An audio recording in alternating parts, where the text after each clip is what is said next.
قرآن کا پیغام پارہ نمبر 25 پہلا پاو حصہ سورہ شورى کی آیت نمبر 15 میں بندوں کو چند اہم باتوں کی نصیحت کی گئی۔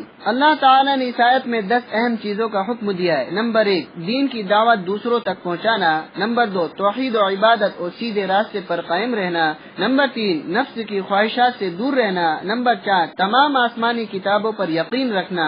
نمبر 5 لوگوں کے درمیان عدل و انصاف کرنا۔ نمبر 6 اللہ تعالیٰ کو اپنا رب و معبود تسلیم کرنا۔ نمبر 7 اچھے اور برے عمل کی جزا و سزا پر یقین رکھنا۔ نمبر 8 حق واضح ہونے کے بعد بحث و تکرار نہ کرنا۔ قیامت کے دن فیصلے کے لیے جمع ہونے کا یقین رکھنا۔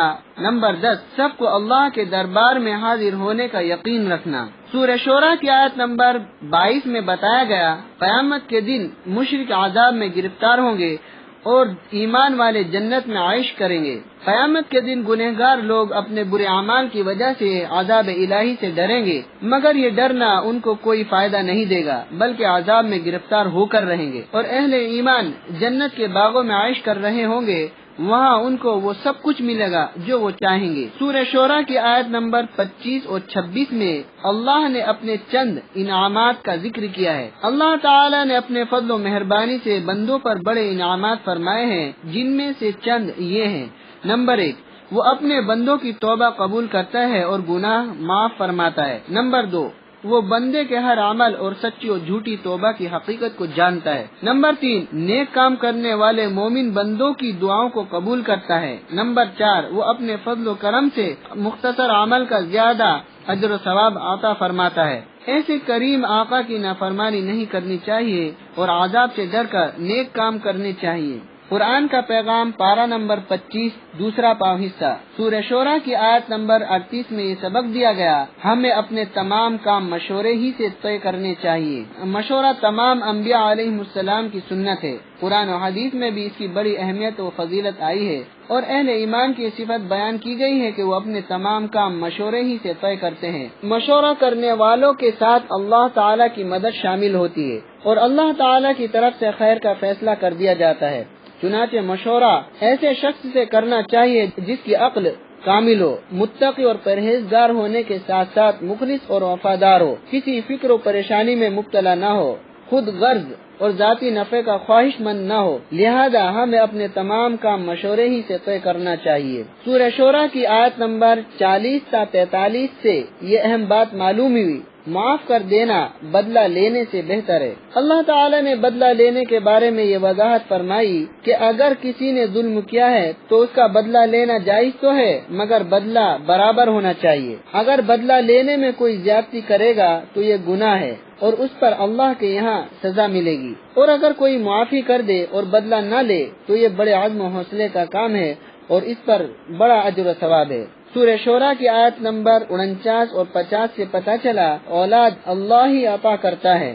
اللہ تعالیٰ نے اپنے علم و قدرت کو بیان کیا ہے کہ وہ جسے چاہتا ہے لڑکے عطا کرتا ہے اور جسے چاہتا ہے لڑکے دے دیتا ہے، اور کسی کو لڑکے اور لڑکیاں دونوں دیتا ہے اور کسی کو بے اولاد ہی رکھتا ہے۔ سب کچھ اسی کے اختیار میں ہے۔ بے شک اللہ تعالیٰ کو خوب معلوم ہے کہ کس کو لڑکا دینا اور کس کو لڑکی دینا ہے، اور وہ بڑی قدرت والا ہے، کسی کو دے اور کسی کو بالکل نہ دے، لہذا جو کچھ بھی مانگنا ہو اسی سے مانگنا چاہیے۔ قرآن کا پیغام پارہ نمبر 25 تیسرا پاو حصہ سورہ زخرف کی آیت نمبر 33 تا 35 میں بتایا گیا دنیا کی کوئی حیثیت نہیں ہے۔ اللہ تعالیٰ کے نزدیک مال و دولت کی کوئی قدر و قیمت نہیں اور نہ اس کی زیادتی اللہ کے یہاں مقبول ہونے کی علامت ہے۔ یہ تو ایسی بے قدر اور حقیر چیز ہے کہ اگر لوگوں کے کفر کی طرف مائل ہونے کا اندیشہ نہ ہوتا تو اللہ تعالیٰ کافروں کے مکانوں کی چھتیں، زینے، دروازے، چوکیاں اور تخت سب کے سب سونے چاندی کے بنا دیتا۔ حق تعالیٰ کو تو بندے کا ایمان و اعمال صالحہ محبوب و پسند ہے جن پر وہ نجات کا وعدہ فرماتا ہے۔ سورہ زخرف کی آیت نمبر 77 میں بتایا گیا جہنمی عذاب کی سختی کی وجہ سے موت کی تمنا کریں گے، مگر یہ تمنا بھی پوری نہ ہوگی۔ جب جہنمی لوگ سخت عذاب سے پریشان ہو جائیں گے تو جہنم کے داروغہ سے فریاد کریں گے کہ اپنے رب سے کہو کہ وہ ہمیں موت ہی دے دے تاکہ ہم کو اس عذاب سے چھٹکارا مل جائے۔ داروغہ جواب دے گا، اب چلانے سے کوئی فائدہ نہیں، تم کو ہمیشہ اسی حالت میں جہنم میں جلنا ہوگا۔ سورہ دخان کی آیت نمبر 3 تا 5 میں شب قدر کی فضیلت بیان کی گئی ہے۔ سورہ دخان کی ابتدائی آیات میں شب قدر سے متعلق 2 اہم فضیلتیں ذکر کی گئی ہیں۔ ایک یہ کہ اس رات نزول قرآن کا عظیم الشان کام عمل میں آیا، دوسرے یہ کہ سال بھر میں انجام دیے جانے والے اہم معاملات اور کاموں کی ذمہ داری اسی رات فرشتوں کے سپرد کر دی جاتی ہے۔ قرآن کا پیغام پارہ نمبر 25 چوتھا پاؤ حصہ۔ سورہ دخان کی آیت نمبر 43 تا 55 میں اہل جہنم اور اہل جنت کا حال بیان کیا گیا ہے۔ اہل جہنم کو کھانے کے لیے بدبودار کڑوا زقوم کا درخت ملے گا، وہ تیل کی تلچھٹ کی طرح ہوگا، گرم پانی کی طرح پیٹ میں کھولتا رہے گا اور ان کو گھسیٹ کر دوزخ کے بیچ میں ڈال دیا جائے گا، جبکہ اہل جنت بہترین ریشمی لباس پہنے ہوئے جنت کے باغوں